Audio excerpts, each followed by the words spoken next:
Hey, what's going on YouTube? This is Broman Clash right here, and tonight I also want to, just like what I did like a few minutes back or something, talking about how way the Heartless are a representation of like the manifestation of the emotion and willpower, and I mentioned about how way the Nobody is the opposite.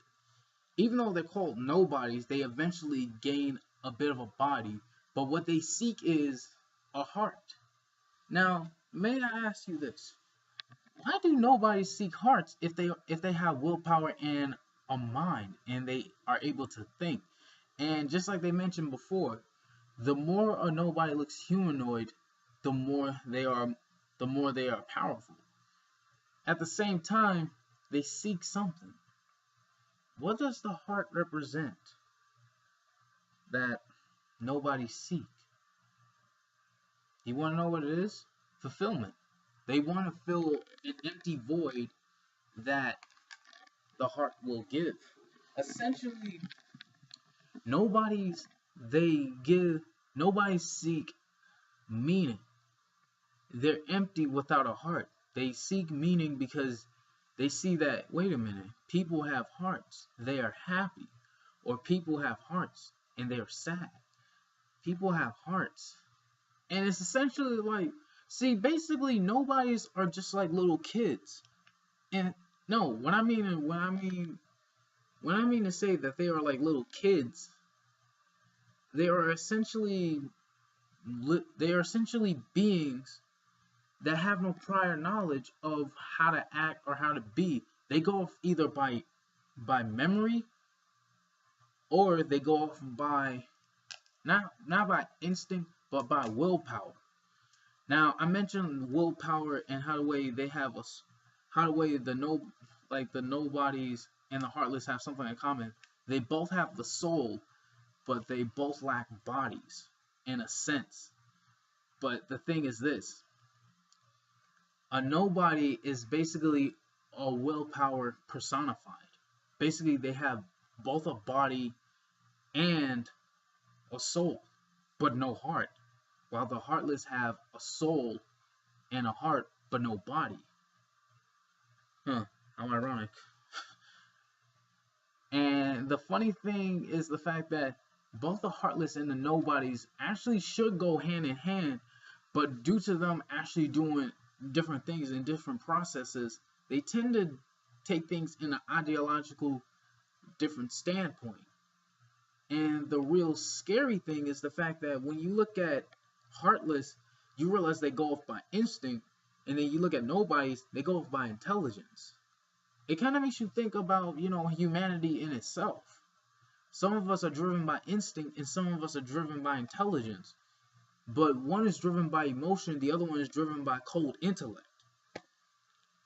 If you catch what I'm getting at, basically nobodies, they lack what the heartless have, and the emotions and heartless are trying to seek what the nobodies have, a body. How ironic. The heartless see something in nobodies, and nobodies see something in heartless. The heartless seek a body, and the nobodies seek a heart, so they can become somebody, and they can be full of heart. I don't know. But when you look at the nobodies, you notice that they go off by prior emotions. Essentially, they're like a newborn. And everybody, if you look at, think back to when you were young. You were essentially like a nobody. You didn't have a personality of your own. You didn't understand the concept of the world. You probably just cried because you didn't know how to really to communicate. And essentially, you didn't know how to express yourself because you were not either disciplined to, or you didn't understand the concept of emotion. And if you look at nobodies, they are essentially the same thing, because they are essentially beings that don't even understand the concept of emotion or the concept of growth. They essentially stay the same even though they do age, but they essentially, in a sense, stay the same because they don't really know how to grow up. They don't know how to really act. The only thing they know of is they want fulfillment. They want to be alive. They want to be themselves. They don't want to be a doppelganger or somebody's shadow. Huh. I wonder what's the connection with a shadow. Just like the heartless with a nobody, which is a dusk. Yeah, a husk. See, basically, I remember something that, but I remember something that Maleficent said about the nobodies. She said, defeat these white husks. I know that was meant to be an insult, but think about it. Even Yin Sid called them empty shells. And when somebody says you're like an empty shell or a former shadow, like a shadow of your former self, essentially they're basically saying that you are not yourself. You are basically a person or a being without emotion, fulfillment, content, or content, or even something of originality. What they want it is not only to be with their original personas or their original or somebodies, as the fandom will call them. They will rather be themselves and become individuals, which is not necessarily bad in itself. Because as you grow older, you realize more things. And nobody's, believe it or not, they want to have an experience. They want to be something that they can be in life. And if you really think about it, they are essentially beings who want not only an experience to actually be alive, but to also be noticed, to be, to have a sense of freedom from what their previous lives went through. It's like a cycle of reincarnation.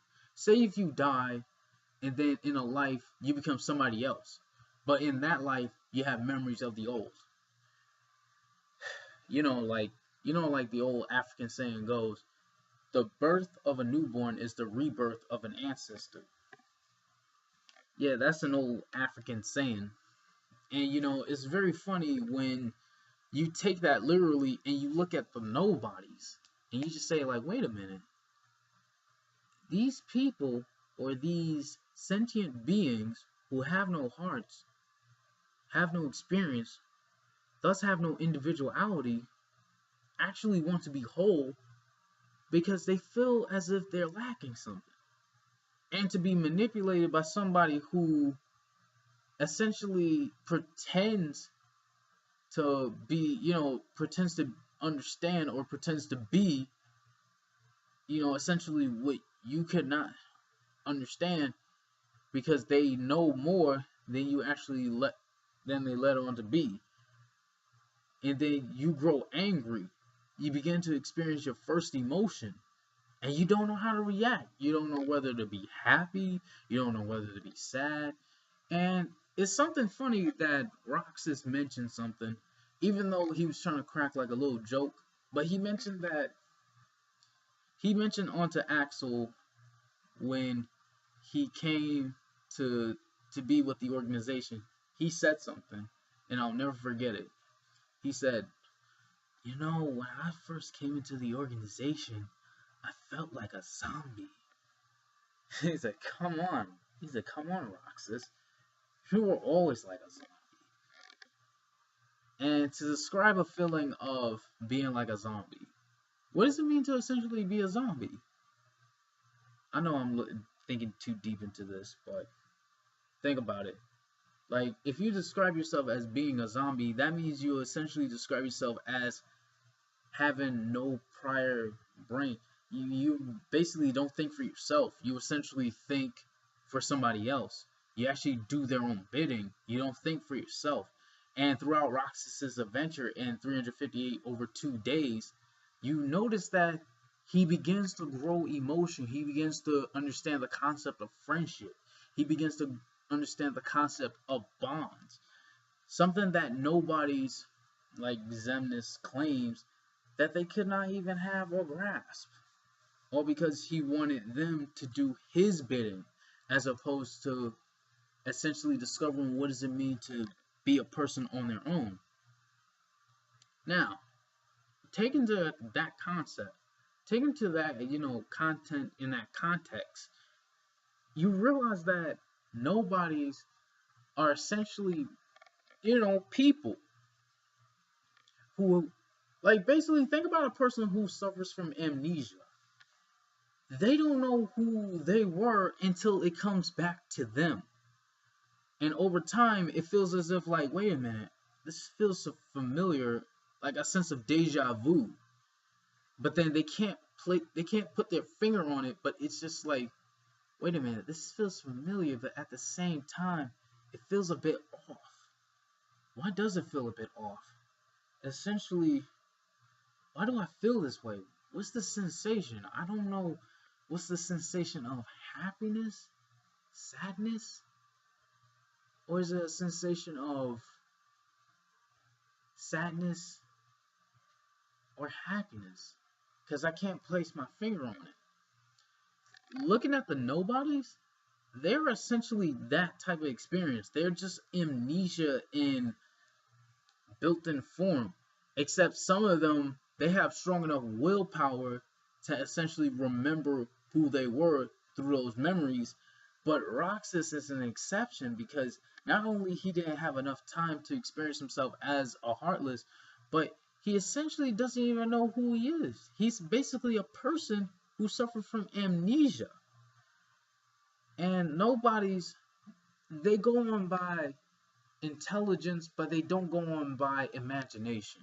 Now, there's a difference between, intelligence and imagination. And I remember reading this before, that imagination is just intelligence having fun. And if you notice, they have almost like a drone sense, except for in the manga where you see like Dusk actually playing pranks on Roxas and all that crap. But if you catch my drift, you know how the way they always move their bodies, and when you block their attacks, they essentially look like they have no backbone, as if they have no structure. See, that's where willpower comes in, or the heart. If your heart is strong, you'll be able to endure hits and then come back without recoiling. And then your opponent just be like, whoa, where'd that come from? But a nobody, essentially doesn't have that. They're just, they try to go in, intelligence going, but then once an opponent blocks their hit or goes back, they just stop for a brief moment. They're just like, what's the sensation? I don't know what's going on. Or they just float like they have no backbone. They have no essence to hold them together. And then looking at that, they are essentially like not hear no evil, they're like see no evil, because sometimes they can't really see where the other person's coming from. They understand what it's like. They understand how to injure a heart, but they don't know what it's like to possess one. Essentially, they can look at a heart, but they can't see the collective experience that makes up a heart. And then now, when you look at the unversed, you realize that it's a bit of a paradox, actually, because it's a combination of the Heartless and Nobodies, but at the same time, they are also an entirely different enemy from the Heartless and Nobody. And that's going to be the next part. And when I get right down to the unversed, then everything else will seem a bit clear. And it's going to make a lot of sense. Then, with that, YouTube, I say this is Roman Class saying out one. Hope y'all like it. And see you on the next part, where I'm going to talk about the unversed. Alright? Later.